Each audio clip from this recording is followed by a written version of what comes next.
오늘 우리가 있는 60장의 내용도 여호와께서 보내실 종의 노래가 계속 이어지고 있습니다.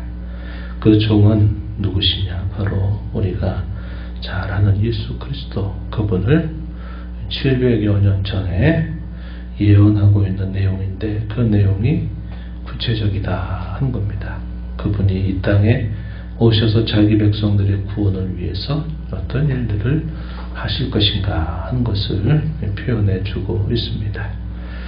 먼저 1절부터 3절에 이런 내용에서는 왜 유다 백성들이 소위 바벨론의 포로로 종살이를 또다시 해야 되느냐, 그 근본적인 원인이 무엇인가를 밝혀주십니다. 밝혀주시고 그것은 결코 하나님의 능력의 문제가 결코 아니다 하는 겁니다. 이방의 족속들이 생각하는 것처럼 나라가 지고 나라가 어지럽고 혼란에 빠지는 것은 그들이 섬기는 신이 약해서가 결코 아니다 하는 겁니다. 그것은 그들의 죄악 때문에 그러한 일이 온 것이다 하는 사실을 밝혀줍니다. 4절 이하로부터 주어지는 말씀은 종의 노래로 우리가 종이 직접 자신을 표현하고 있는 말씀으로 우리가 쭉 볼 수 있는 부분이 된다 하는 겁니다. 그래서 메시아가 이 땅에 오셔서 어떤 일들을 하시느냐, 학자들의 혀를 받아서 공부한 사람들을 어떻게 도와줄 줄 알고 또 학자같이 알아들을 것이다 이렇게 말하면서 그분이 이 땅에 오셔서 마치 선지자적인 그러한 일들을 감당할 것에 대해서 말씀하시고 여전히 또 많은 사람들에 의해서 여러 고난을 받게 될 것에 대한 말씀이 소개가 됩니다. 그러나 마침내는 결국 승리를 이루실 것이다 하는 사실을 말씀하고 있고요.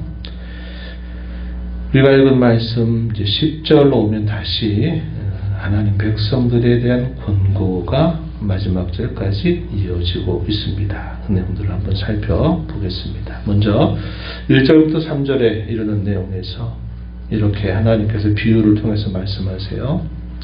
나 여호와가 이같이 말하노라, 내가 너희의 어미를 내보낸 이혼 증서가 어디에 있느냐 이렇게 말합니다. 부당하게 해서 이혼 증서를 주고 아내를 내보낼 경우에는 그 책임이 누구에게 있느냐? 남편에게 있다 하는 겁니다. 부당한 사유를 들어서 이혼 증서를 내보내고 이혼했다 이렇게 하는 것은 하나님 보실 때 그 책임은 남편에게 묻는 거예요.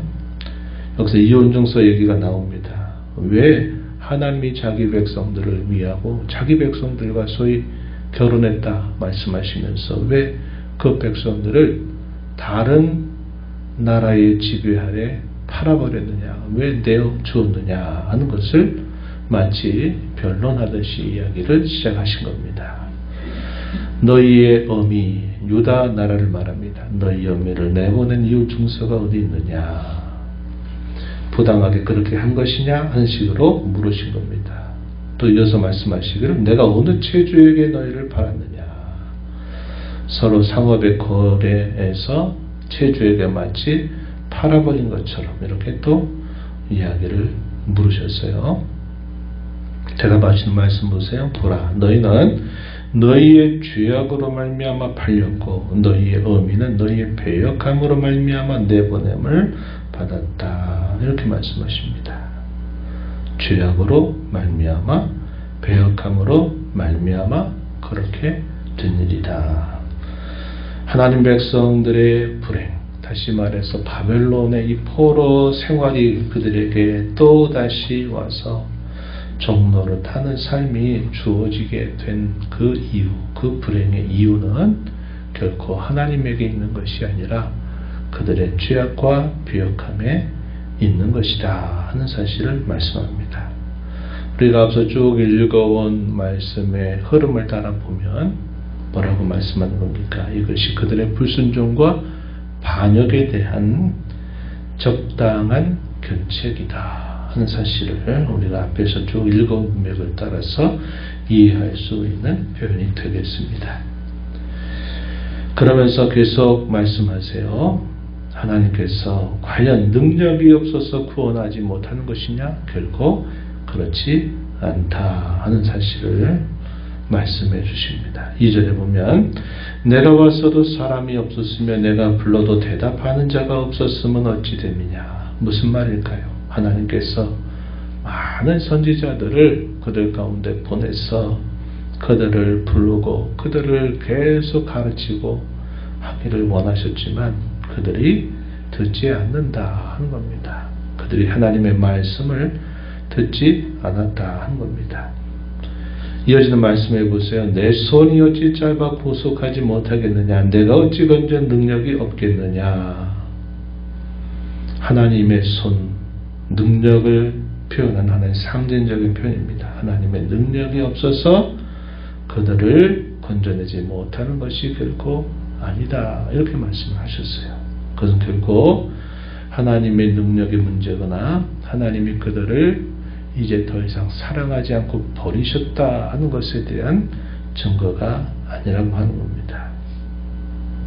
오늘날로 말하면 무슨 얘기일까요? 우리가 이 땅에 사는 동안 때로 의도적으로 하나님이 우리를 공고한 자리로 내려놓으실 때 거기에는 하나님이 우리를 사랑하지 않기 때문에 그러신 것도 아니고 하나님이 능력이 없어서 우리를 그렇게 내버려 두시는 것이 결코 아니다 하는 겁니다. 하나님의 사랑의 문제가 하나님 능력의 문제가 아니라는 거예요. 그분의 지혜로운 섭리 안에 있는 일이다 하는 것입니다. 이방 족속들은 이걸 이해하지 못하죠. 왜 너희가 섬기는 신이 정말 신이라면 왜 너희를 이런 고난을 받게 하느냐.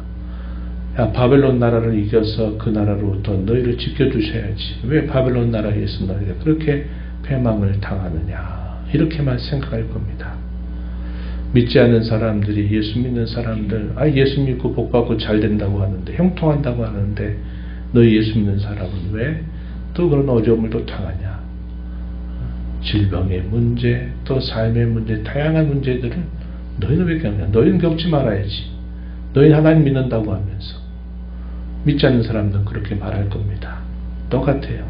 그러나 하나님은 그런 일들이 사랑하지 않아 버리셨다는 것도 아니고 그분이 그런 것으로부터 건질 능력이 없으셔가 아니다는 겁니다. 그것은 하나님의 지혜로운 섭리의 문제고 하나님이 우리를 어떻게든지 빚어서 우리를 그의 자녀답게 만드시려고 하는 하나의 과정이다 하는 사실을 우리는 기억해야 된다 하는 겁니다.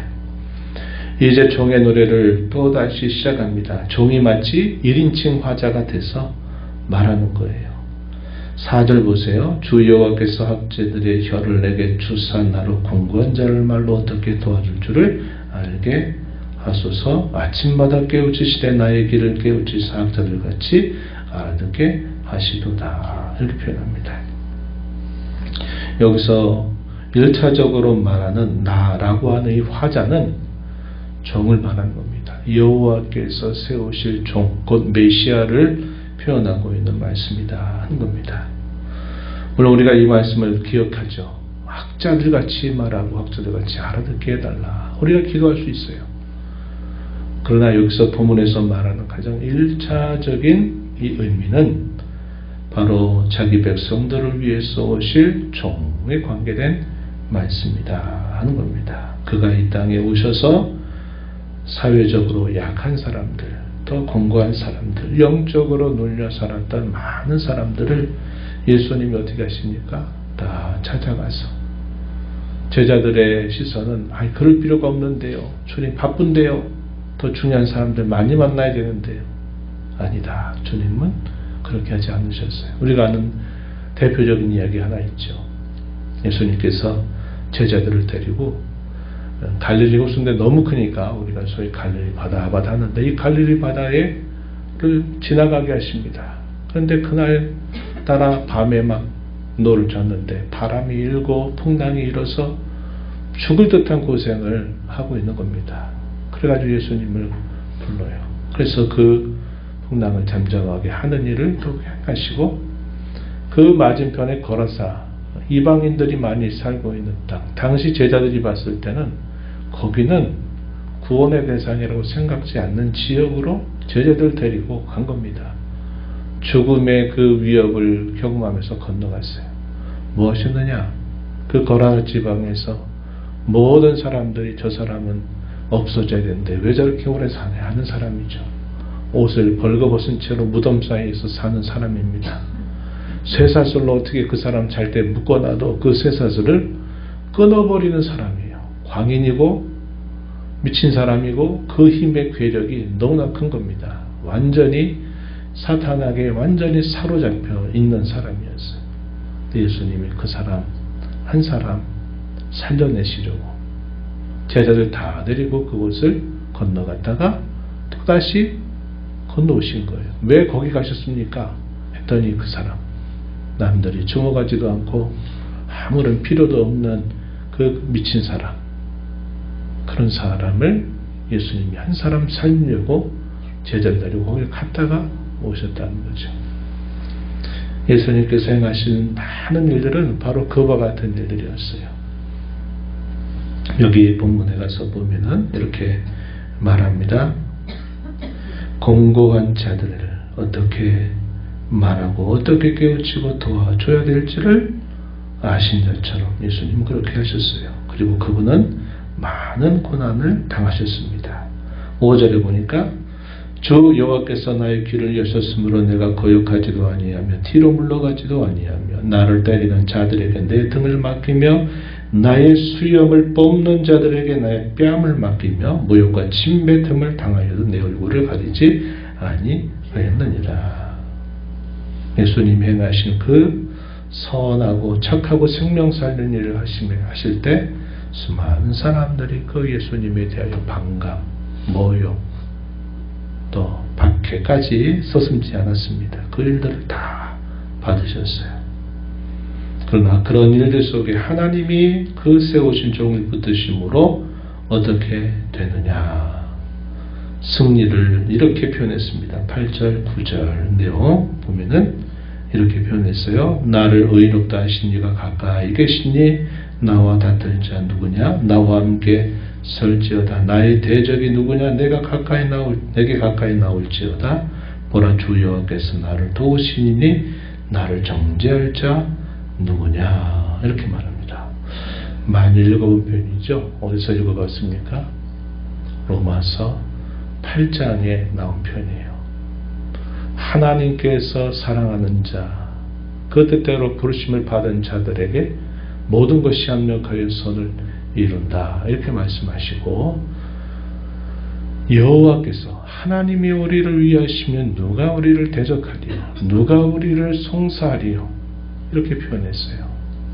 하나님이 사랑하시는 자, 하나님께 구원함을 입는 자들을 어떠한 송사와 변론과 대적 가운데서도 하나님이 이기게 하신다, 이렇게 말씀합니다.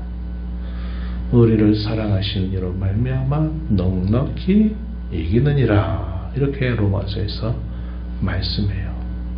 환난이나 핍박이나 기근이나 적신이나 칼, 그 어떤 위험도 우리를 사랑하시는 그 하나님의 사랑에서 끊을 수 없다, 이렇게 말씀하시는 위대한 복음의 내용 속에 바울 사도가 이 말씀을 인용해서 그 말씀을 모든 구원받은 신자들에게 이 말씀을 들려주고 있는 것입니다. 그러면서 10절 이하의 권면의 말씀이 이어져요. 어떤 권면을 하실까요? 이제 다시 하나님 백성들에게 권면하는 말씀으로 돌아옵니다. 10절에 너희 중에 여호와를 경외하며 그의 종의 목소리를 청종하는 자가 누구냐?